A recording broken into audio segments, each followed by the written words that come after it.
Well, hey there, Elevate friends and family. Mark Pomeroy here, and it's great to have you with us for this week's Elevate Church online experience. We've got a great package together today. Now, just before we move on, quickly, if you haven't already, subscribe to our channel on YouTube in particular. I encourage you to do that, and that way you'll stay connected and get some notifications that we're going to be back every single week with a fresh, hope-filled online experience.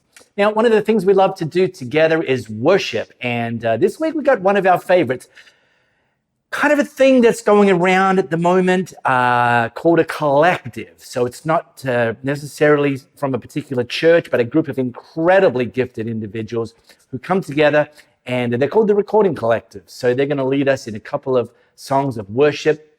The words are going to be on the screen, so wherever you are, how about you join in to that today?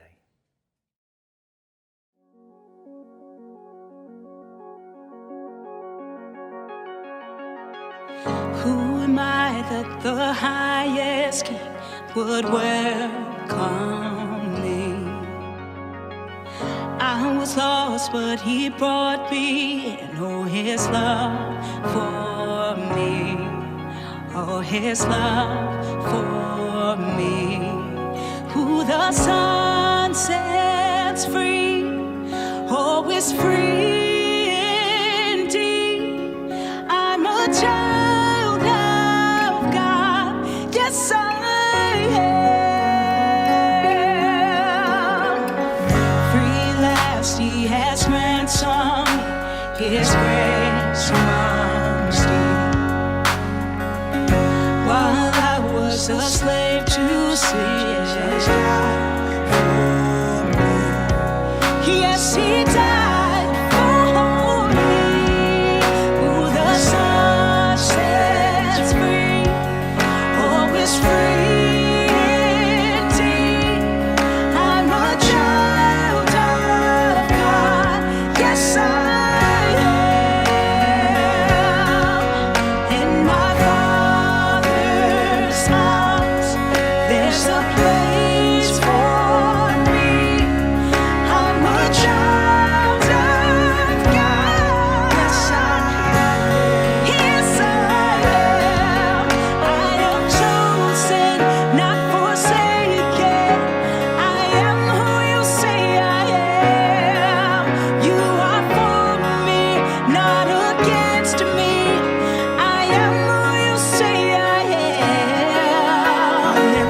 I am chosen, not forsaken. Yeah. You are for me, not against me. I am who you say I am. I am who you say I am. Who the Son sets free, oh, is free. I am free indeed. I'm a child, yes I am. In my Father's house, there's a place waiting for me. I'm a child of God, yes I am. In my Father's house, there's a place for me. I'm a child of God. Yes, I am. I am chosen, I'm chosen, not I forsaken. am who you say I am. You are You are for, for not me, against. not against me. No, no. I am who you say I am. I'm the I am head, not the chosen, not tail. forsaken. I'm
I'm caught up in your presence.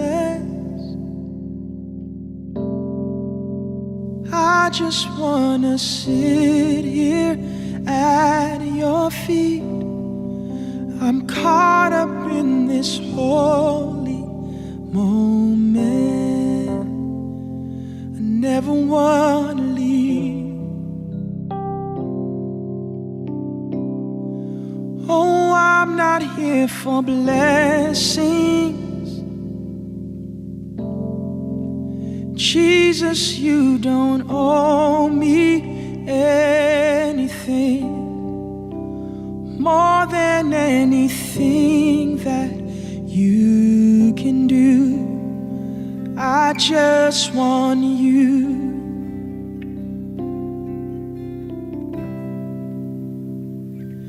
I'm sorry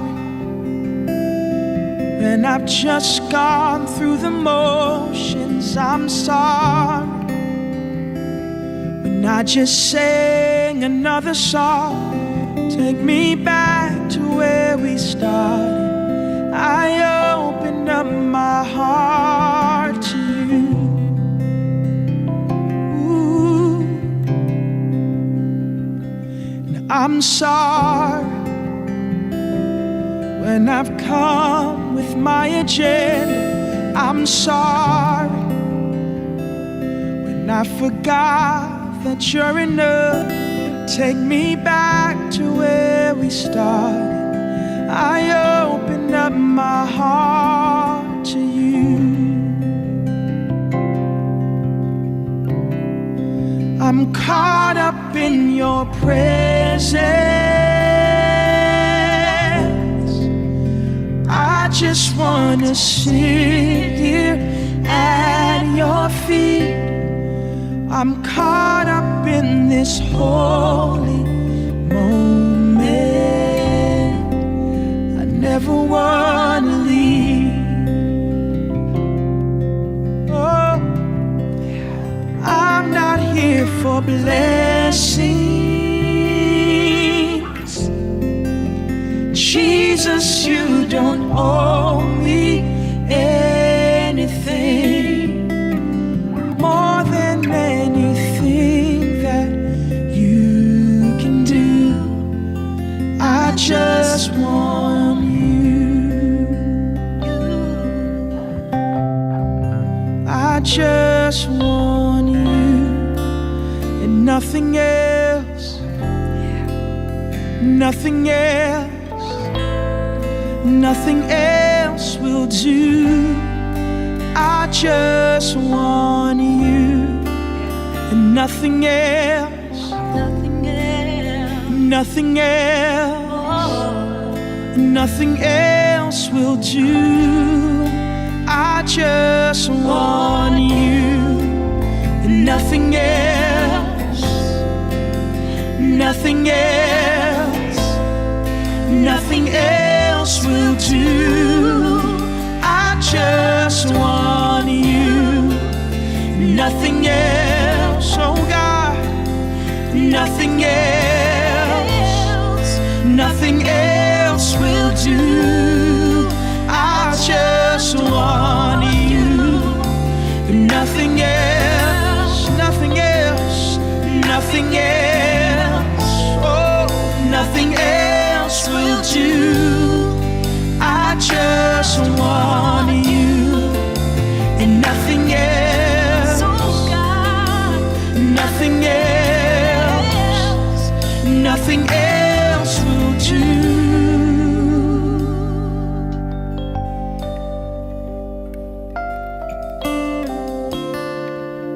Nothing else will do.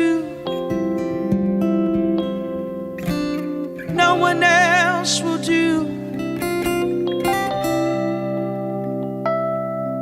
If it's not you, Jesus, it won't satisfy my heart. I was made for you and you alone. I'm coming back to the heart of worship. Coming back to the heart of It's you, Lord. It's you, Lord. It's you, Lord. I It's you, just Lord. Just want you. Caught up in your presence. I just wanna sit here at your feet. I'm caught up in this holy moment. I never wanna leave. Oh, I'm not here for blessing. Jesus, you don't owe me anything more than anything that you can do. I just want you.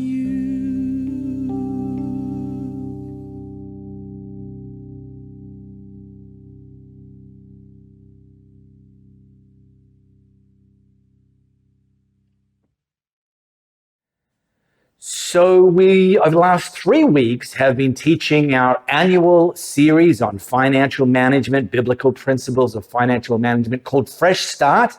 And we've got 1 week to go of that series, but we're going to just take a little pause today, have a little Steve Hall sorbet, and we'll come back next week with the 4th and final installment of our Fresh Start series. But Steve, he's one of our great friends. He's a teaching team member of Elevate Church. And by the way, the last message that Steve spoke, which was about 2 months ago, was a message called Take a Real Rest. There we go. It was actually the most watched message and online experience so far this year. So maybe there's something that you need to go back and check out if you missed that one. Take a Real Rest is the title you're looking for. And look, in 2025, I think it's very pertinent. So it's probably not a surprise that it's gone to number 1. Anyway, Steve's back with us today for another fresh, one-off, hope-filled message. Here he is, Steve Hall. Hi again, Elevate Online. It's so good to be here, and thank you for taking time out and listening. Depending on how long that is, will determine how much you get out of this. But today, my plan isn't to give you any great revelation. It's not to give you any incredible teachings, but hopefully to start a conversation you might have, like I have, a conversation that's been growing within me. Or maybe it might be a conversation that you have with others as we dig through a word that has really hit me. And I guess the question is, out of this conversation, I would ask you, do you want more love? Do you want to love better? Do you want to have a greater sense of belonging? Have more joy? Greater courage? Be more creative? To actually feel at peace with yourself? Because if the answer to any of that is a yes, then this conversation, I believe, is significant and it's important and it needs to grow. I don't think this is something we learn. I think it's something that we grow within us. And if that is the case, then maybe this conversation would be the pathway to releasing some of that. For me, this all started about a month ago now when I was asked to speak at a school of ministry. And as I was preparing for this school of ministry, the topic they gave me was how to minister to the vulnerable. And I got my notes together, I got my PowerPoints together. I'd done this talk once before, so it was quite good. And I thought it was anyway, until I sat there and I started going through this material. And all of a sudden, I had this incredible question. It's like a sense of doubt that just came within me, which was, do I know how to minister to the vulnerable? Do I minister to the vulnerable? What does that look like? Who are the vulnerable? at that point, my message started to fall apart because I had these questions I was really grappling with. So I got to the School of Ministry, and there's the students all sitting and all sit there with their notebooks, all waiting for some great teaching or the how-tos to minister to the vulnerable. And I started off my message with, well, today we're talking about ministering to the vulnerable. But the truth is, I don't know how. The truth is, I'm not sure anymore.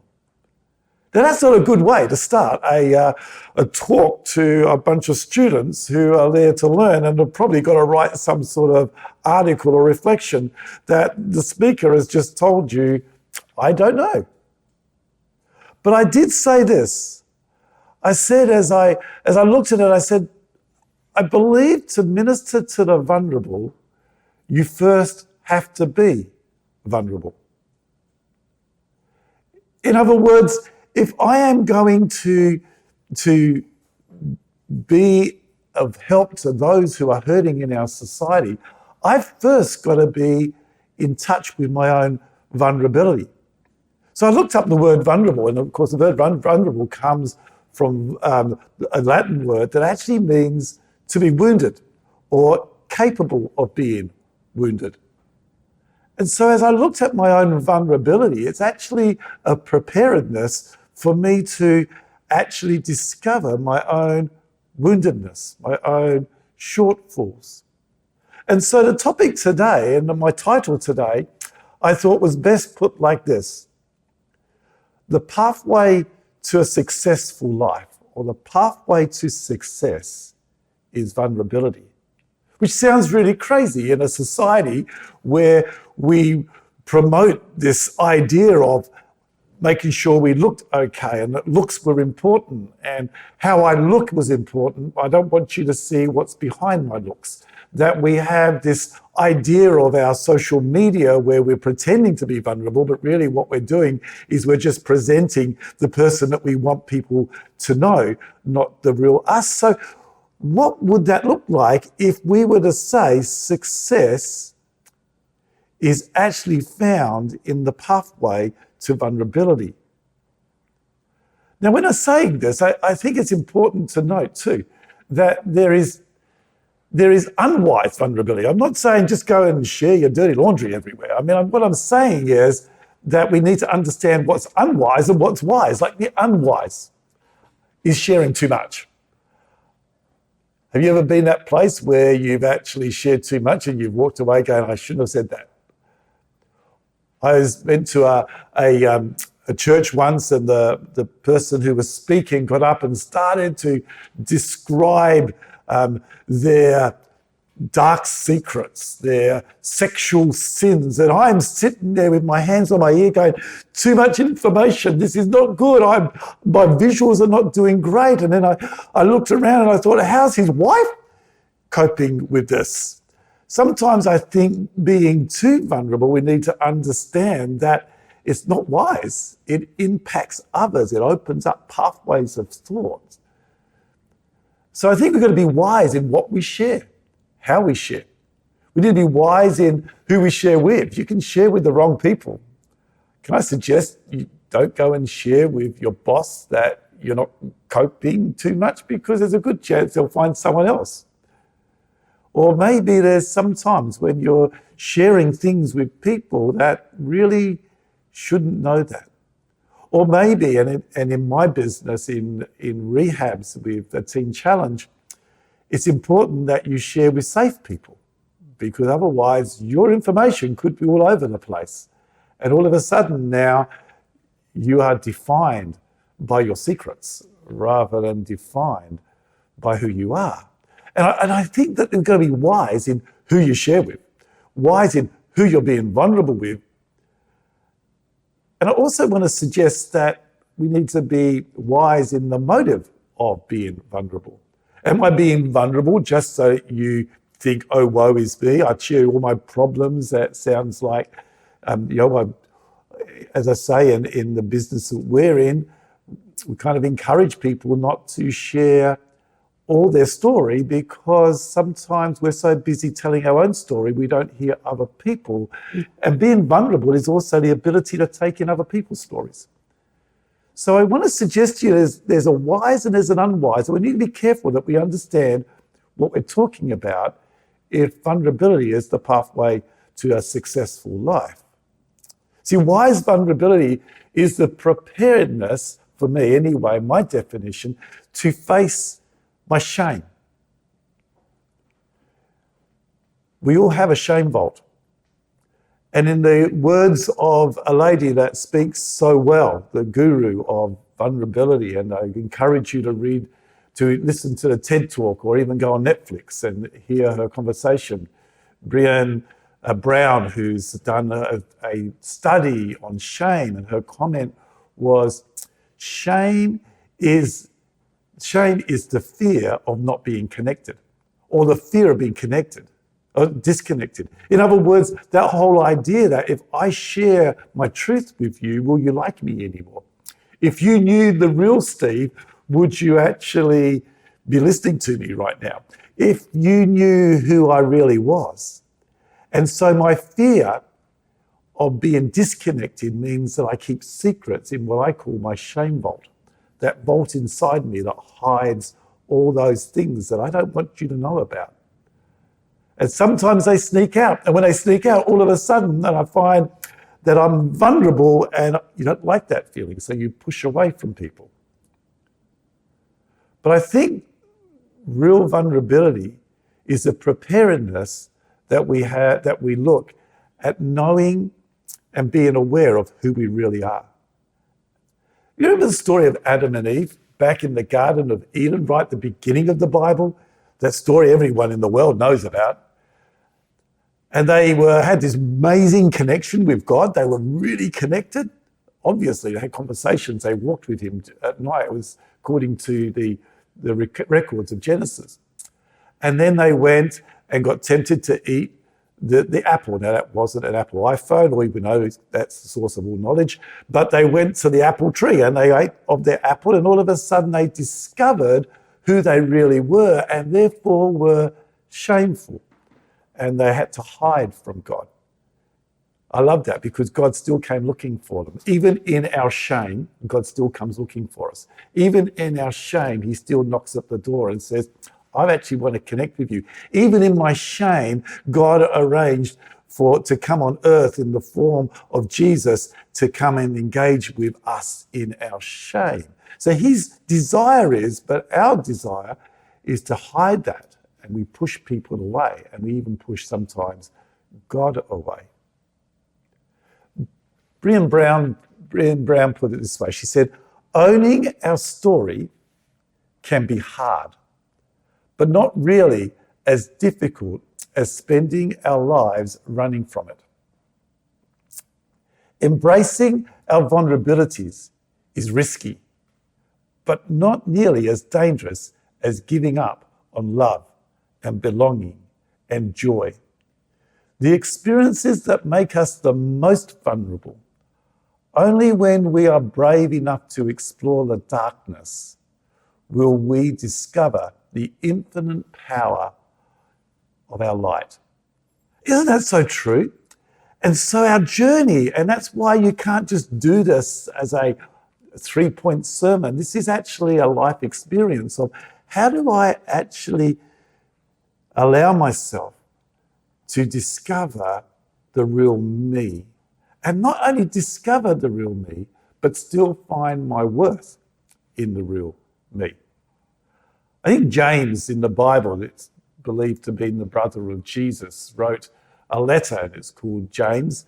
And it says here in James 5:16, confess your sins. In other words, be open about who you are, even in that shame vault, to each other, and pray for each other. In other words, allow God to be part of that you may be, and here's the word, healed. In other words, that you can be made whole again. You can be made real again. You can be made what you were supposed to be, a person of love, a person of joy, a person of ability to be able to give to others. And that's a successful life, I believe. Because it says the earnest prayer of a righteous person has the great power and produces wonderful results. But it starts off with allowing those secrets, that shame vault, that areas of our lives where we actually don't want people to know, actually allowing ourselves to enter that, to be aware that those are the things that God wants to be part of. Paul the Apostle, everyone knows Paul the Apostle, he was back there in the early church. And he writes this letter to the Corinthian church, but you need to understand what was happening here. This is about 50, 60 years after Christ's death. Now, the church, after Jesus died, right, on the cross, we know that he died and he gave the Holy Spirit to build the church. In those first 300 years, Christianity went like wildfire all over the world, and especially in Rome and here Corinth, which was a mixture of Rome and Greek. It flooded the place because it was countercultural. See, in Rome in those days, strength, power, success, how you looked was important. They were a dominant society. And yet here comes this group of people called themselves Christians, living under the teachings of a gentleman called Jesus, who was the Son of God, so more than a gentleman, who said the opposite to them. See, they said power was what you need to have. He was saying to do the opposite. He was actually saying, love your enemy. He was actually saying, bless those that hurt you. He was actually saying things such like it's better to be poor than rich. And everything was so opposite. And so this group of people called Christians started to live differently. And the people of the world then just struggled. In fact, they got so caught up with this that they started doing brutal persecutions. I mean, if you read some of the early 300 years, some of what the things they did to Christians, simply because they couldn't handle this new type of thinking. They crucified them upside down. They crucified them on cross to make them so shameful, and yet they still wouldn't give up their Christianity. They put them on poles in their gardens and lit them just as an entertainment. It was brutal. If you want to know what went on, you read some of the writings of that early times. And yet Christianity kept growing. And that was confusing. And yet when Paul writes this in 2 Corinthians 12:8, you could imagine how confusing that would have been in a society which lived on dominance and liked to show people's weaknesses. And this is what he said in 2 Corinthians 12:8. 3 different times I begged the Lord to take this away. And he was talking about this thorn in the flesh. Everyone's been questioning that, but there was obviously something that was a thorn to him. Some people think it was a secret sin. Some people thought that it was something to do with relationships of the past. Some people think it was a physical illness. We're not clear. But there was something that was holding him back. And he said, I kept asking God to take this away. And each time he said, my grace is all you need. Jesus said that in his own teachings. My grace is all you need. The concept of grace there is actually I see it as God's acceptance. God's acceptance to give you what you don't deserve. My grace is sufficient. My grace is all you need. Well, how can I receive your grace unless I allow you into the deepest parts of my life? So Paul is saying that all God says to him is, my grace is all you need. My power works best in your weakness. So now I am glad to boast about my weakness, Paul says, so that the power of Christ can work through me. That's why I take pleasure in my weakness and in the insults, the hardships, the persecution and troubles that I suffer for Christ. For when I am weak, then I am strong. Can I suggest to you that that verse means an awful lot to me personally? And even as I go through the season I'm going through now, and I'm going, God, but this is the greatest time. If you're in your weakest time, if you're in your most troubled time, this is an exciting time for you. Because if you can be real about it, if you can open up your innermost being and actually embrace it, that's when God says, all you need is me to accept you. All you need is for me to engage with you. All you need is for me to connect with you. But I can't connect with you if you're living out of shame. I can't connect with you if you've got this stuff inside that you're not prepared to look at. If you're living a false life, I can't connect with you. If you're trying to live a life that looks like you're good and you're the perfect Christian and you're the perfect whatever, God says, well, I can't get close to that. But when you recognize that in this, I actually need someone else, then God's greatness. And what's his greatness? This is God's greatness. His love, his joy, his ability to be able to do things through you that you could not imagine. He said, greater things will you do. That his connection with you is more than just a ticket to heaven. It's actually this life that we talked about before, a successful life of being you. But it starts with being vulnerable. And that place of vulnerability, for me anyway, is actually allowing myself to embrace who I am, to embrace my pains, to embrace my fears, to embrace those things that I grieve about. Allow myself to embrace those. And then invite God into that. Allow him to be part of that. Sometimes it means verbalizing it, because remember, our minds tend to just go around in a circle. When we verbalize it or write it down, it's making ourselves very vulnerable. And when we're vulnerable, that's when the light shines in. And that's when you start to love better.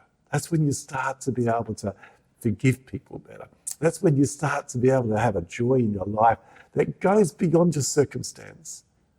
So I want to encourage you as we go through this. I love this comment. It says, what makes you vulnerable makes you beautiful.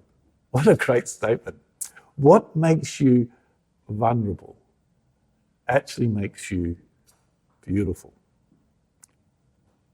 There's another quote from Brown. It says this: vulnerability is the birthplace of love, belonging, joy, courage, empathy, and creativity. It's the source of hope, empathy, accountability, and authenticity.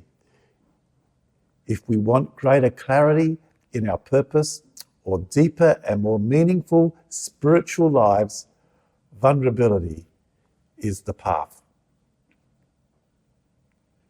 Your journey of a successful life is not achieved by your ability, is not achieved by your successes as the world sees it. But your real successful life is to discover the real you. Is to discover, to know that in that real you, you have great worth. That's what God says. The real you has great worth, not the pretend you or the you want to be, but the real you. Because that's the person Jesus gave his life for. That's the person that Jesus wants to fill up with all that he is. That's the person who wants to release the gifts of heaven. He wants to release it on that real person of you.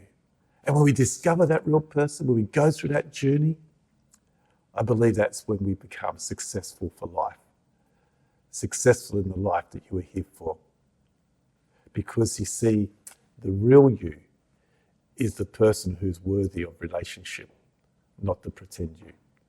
The real you is the person who's able to give relationship of value. So I leave you with that thought, that conversation. I'd love you to journey it. I'd love you to look for more stuff and more scriptures and more information, because I truly believe that the pathway to a successful life is vulnerability. Now, we are grateful that every single week we have people all around the world financially investing in and through Elevate Church to reach and build more people just like you wherever they are. So if you've been doing that, we thank you so much.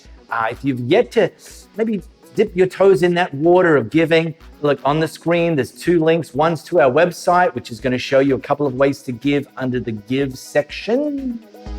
Or you can very easily download and use our Elevate Church AU app, which there's also go to the Give section, and it's all pretty straightforward there.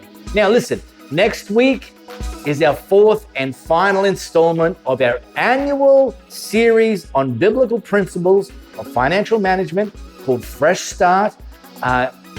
What I'd suggest you do, if you missed any of the first 3 weeks, is either go back and watch them on this channel or jump on our podcast, look for Elevate Church Perth on any of the podcast platforms, catch up, and that way you can come in hot, hit the ground running with us next week for the last week of that series. So that's it for today. Thanks so much for being part of it.